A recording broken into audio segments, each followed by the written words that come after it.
Ce matin, sur l'une des principales artères de la ville de Niamey, des équipes de la communauté urbaine sont en plein curage de caniveau. Les déchets ici sont principalement solides et sa collecte nécessite une meilleure organisation. On travaille par équipe, une équipe de 2-2. Vous voyez comment on est placé, 2 à 2. Donc il y en a qui enlèvent, nous on enlève les déchets, on donne à nos amis qui sont à côté pour que les déchets là ne puissent pas retomber dedans. C'est nos amis qui les font un peu dégager à 1 mètre au moins, une distance d'1 mètre qui peuvent tenir, même en cas de saison de pluie, la pluie n'aura pas la force de les faire remettre dans les caniveaux. Un peu plus loin, nous faisons le même constat. Les déchets solides pullulent dans plusieurs caniveaux attendant sûrement d'être nettoyés. Nous sommes au mois d'août au Niger, c'est-à-dire en pleine saison des pluies. Les eaux de ruissellement drainent à chaque précipitation tout ce qu'elles trouvent sur son passage. Vous l'aurez sans doute deviné, les déchets solides et plastiques sont les plus nombreux. L'incivisme des populations est le plus souvent pointé du doigt à tous les niveaux. La propriété, on ne devrait pas venir te dire d'être propre.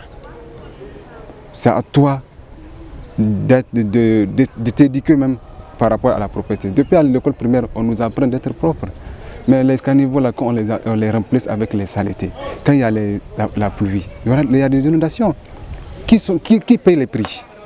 Les prix forts, qui les paye? C'est nous les pauvres citoyens qui sont en train de remplir les caniveaux de saletés et d'autres choses. Donc même s'il y a la pluie, les caniveaux ne peuvent pas évacuer les eaux de ruissellement. C'est impossible. Tu vas voir c'est-à-dire quelqu'un, on dit des gens qui sont des intellectuels, tu les vois en tout cas en train de circuler dans leur grosse voiture. Tu vois, ils ouvrent les vitres, faire descendre les vitres de leur voiture et puis jeter des sachets du n'importe comment. Ça, en tout cas, on peut dire que c'est dû à l'incivisme de nos populations. Vraiment, ça aussi, c'est à revoir. La gestion des déchets dans la ville de Niamey répond, selon le service hygiène et assainissement de la communauté urbaine, à une organisation bien structurée. La gestion des déchets urbains, aujourd'hui, c'est une technique, c'est une science, ça requiert surtout de beaucoup de priorités. Dans la stratégie de gestion des déchets, mais bien sûr, nos services techniques mettent à disposition des populations ce que techniquement nous appelons des points de transit, des bacs à ordures. Et effectivement, selon la granularité ou la zone ou tout simplement selon le standing de la ville de Niamey, n'est-ce pas? Car un haut standing, un moyen standing et un bas standing n'ont pas les mêmes besoins en bac d'ordures. Néanmoins, la gestion des spécificités des déchets de ces différents standings aussi diffère en fonction des fréquences d'acheminement et d'enlèvement.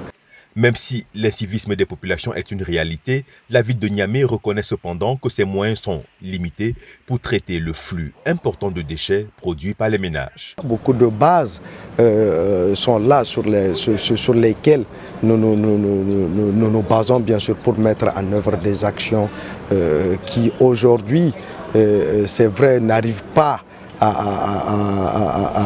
couvrir toute la ville, où vous allez voir où certaines parties de la ville échappent bien sûr à ce contrôle.